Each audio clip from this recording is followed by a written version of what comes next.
I don't think this will be a high viewed video, but you know, if this is a little bit too nerdy for you, like and subscribe. Hey, welcome to Thursday Collection Connection, where we're playing a game. It's just an excuse to talk about records.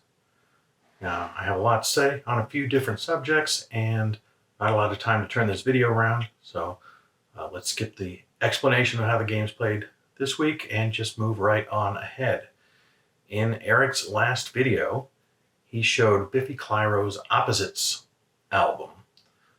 It's, as he mentioned, I think it's the third Biffy Clyro album that he's played. And like most Americans, I was not familiar with them really before he started playing these albums. They're a band that sort of flits in and out of my lane. Some of them sound pretty good, some of the songs, and some of them sound kind of eh. But I remind myself that some of my very favorite albums contain songs that I find eh. And yet the songs that I like, I guess, carry enough weight that I value them still as albums. I would never get rid of them. So it's hard to say. It would take sort of repeated exposure to really familiarize myself with them and decide whether or not I like Biffy Clyro. It's pleasant enough. I think the songs that resonate with me don't resonate with me strongly on a first listen. And so it would take repeated exposures to find out whether it lives up to it and solidifies what it is that I find interesting about it, or becomes bland and flat. It's hard to say. The album Opposites was initially conceived as 2 albums, and it is in fact a double album. So it was going to be like Guns N' Roses, Use Your Illusion 1 and 2, maybe 2 albums dropping around the same time before they combine them.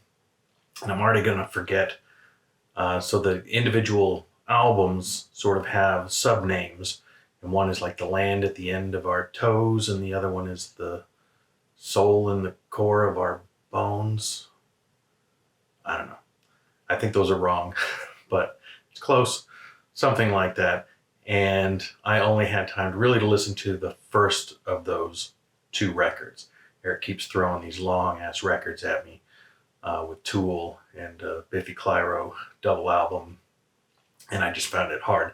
Didn't have time to make it through the second album, but I think the name Opposites comes from the attitude of the 2 albums. I think are supposedly maybe opposites. Like one is finding light in the dark, and the other is finding dark in the light. So one is more hopeful, one is more downbeat, something like that. For a connection, the album was one of the last albums with cover art designed by Storm Thorgerson, who is one of the biggest names in album art that there is.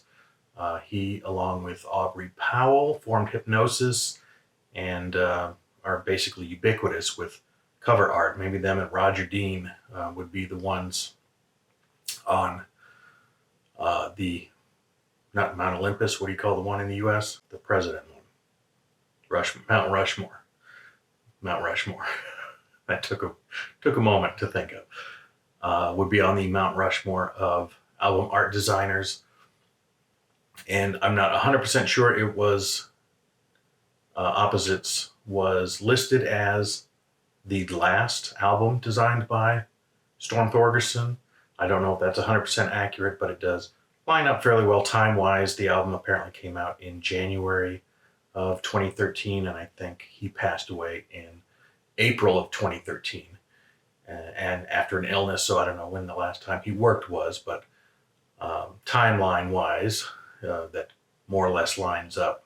Most famously, I guess, associated with Pink Floyd and their run of album covers. They created a ton of iconic album covers, some of which we've done on the Collection Connection before, such as UFOs, No Place to Run, and I think one of Syd Barrett's albums, although we might not have done one of the ones that they designed the cover for. But nonetheless, you could put together, and they did put together, a book of album art just created by Storm Thorgerson and Hypnosis. and it would include many very famous album covers. And it's funny to me, I noticed just today, Zep Pearl on his channel sort of did a community shout out for a new documentary that I'm going to forget the name of, Squaring the Circle, maybe, that is about hypnosis, a new documentary about hypnosis. So catching the zeitgeist with his video.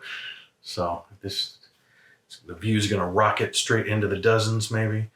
But yeah, for my collection. So that's Storm Thorgerson, British designer, and one of the albums, many albums that he put a cover on, was the 1980 third solo album from Peter Gabriel, or 3, or as the common parlance has it, Melt. They went with Melt instead of Bukkake for whatever reason. But yes, the third Peter Gabriel solo album. Now, I have a weird relationship with Peter Gabriel's music, complicated relationship with Peter Gabriel's music. He, of course, formed Genesis back in the late 60s, but he had already left Genesis by the time I turned 3 years old. So I was not familiar, my favorite artist was still Cookie Monster at that point.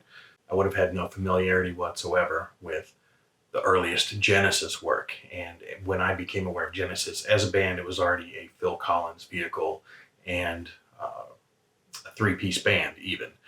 So even though there were additional changes down the line, I became aware of Genesis and became a fan of Genesis as a Phil Collins-led band. But as a fan, I wanted to acquire some of their back catalog.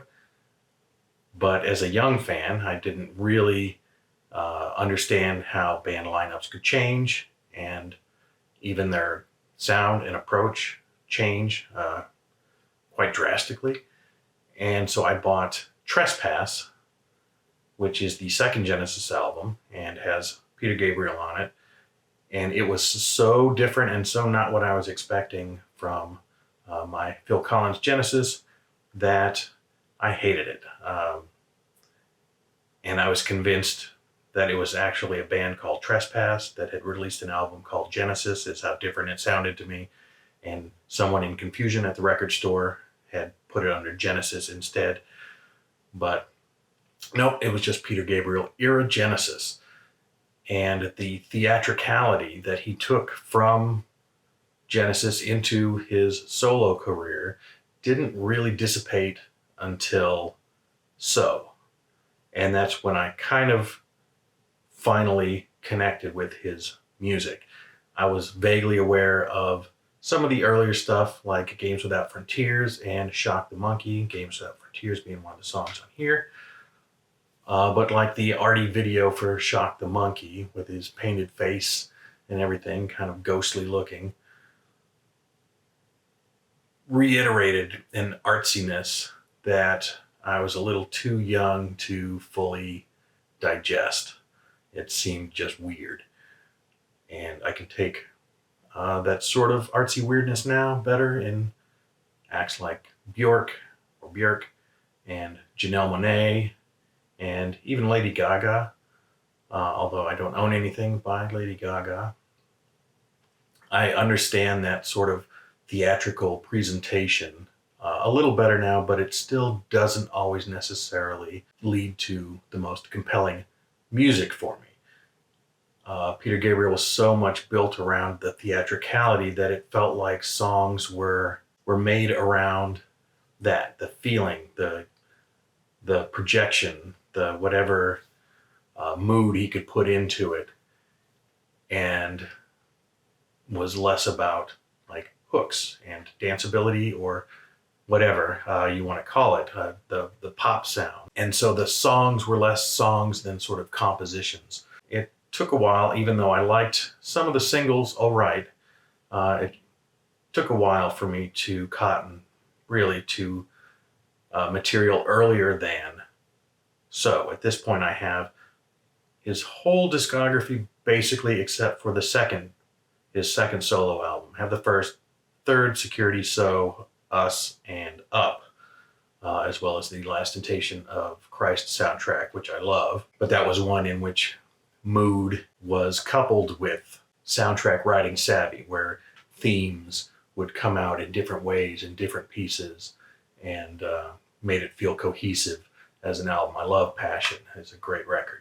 But here, even though arguably one of the most important songs of the 1980s, Intruder, opens up this album and wasn't even a single. It just, if you haven't watched the Vox video about the gated drum sound, it was basically accidentally created in the studio while they were making this album, and I believe Intruder was kind of written around this gated drum sound that I won't even begin to try to describe. Something to do with the miking and the feedback and loop and whatever. But this is where it was created, and Intruder was sort of written around that, and it was brought commercially, because Phil Collins was playing the drums for that song, more into the commercial light with In the Air Tonight from Phil Collins' own Face Value record. But that became sort of a defining studio trick of the 80s, the gated drum sound. And then here's where it originated. Hugh Padgham, Stevie Lillywhite, and I think Hugh Padgham is generally the one who is sort of credited for it, but he may have just kind of been there and it was a mistake. It was something that they happened across accidentally.